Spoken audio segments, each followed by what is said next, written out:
strategic planning for increased cycling, how we organized, and also give some example what it means. First of all, city of Gothenburg has about 533,000 citizens. It's the second largest city in Sweden, but tiny from an international point of view. But the city is growing. To 2035, we expect to grow with 20% and have about 80,000 more jobs. At the moment, we're planning extensive infrastructure projects and also new city development, mainly in the central part of the city. So most of these 150,000 people will live in the central parts, which means that we have a big challenge. How are we going to move around all these people and at the same time offer a sustainable and attractive city so people want to live there and want to come there to work and visit? In order to do this, we work in an integrated urban planning process. So we have developed 3 strategies that all have common goals and visions. It's a transport strategy, development planning strategy, and a green strategy.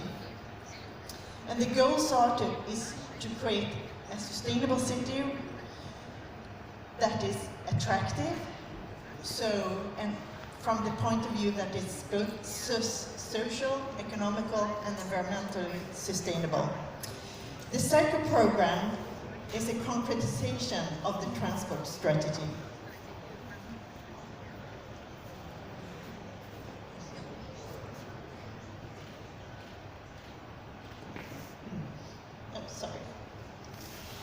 The transport strategy has an effect target saying that we should increase sustainable modes of transport and decrease the use of cars.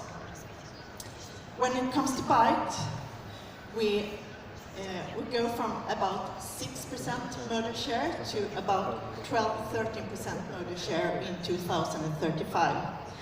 And if we look at the development so far, we can see that, sorry, it didn't work.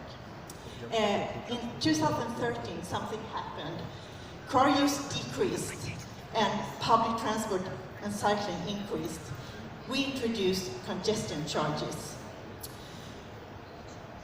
But then, before that, we had worked very hard to improve public transport and improve cycling, so it was impossible to move trips from car to public transport and bikes.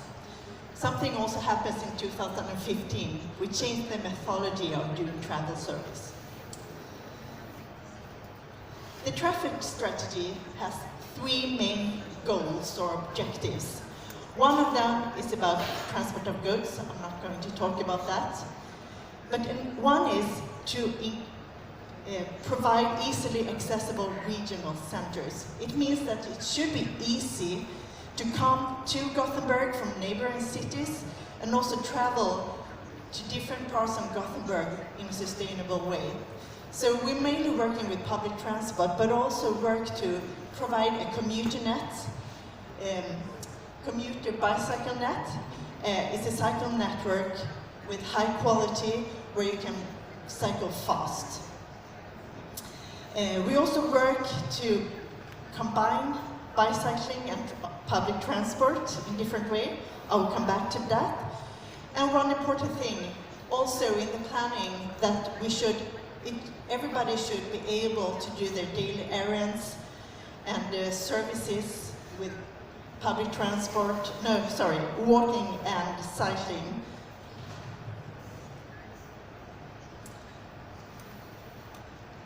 One important thing is urban space, or the city environments. To create a more attractive city environment, we want more people to walk and cycle in the city center. So the priority in the city center is cyclists and pedestrians, and these can be done in a different way. First of all, the network is of course important, but also the parking policy. So we're redistributing space from cars to walking and cycling. So we're taking away both car lanes, but also on-street car parking. We're working to increase bike parking, but also to demand when you're building something new, to get a building permit, you have to show that you have arranged bike parking. And we prioritize pedestrians and cyclists in a different way. I will come back to how we do it in practice later on. But we also work with regulation for heavy vehicles and distribution of goods in the city center. So we have time windows, so it's only impossible to distribute goods in the morning in the city center or some parts of the city center. We also have a scheme for distribution of goods in the city center all day by small electric vehicles and cargo bikes.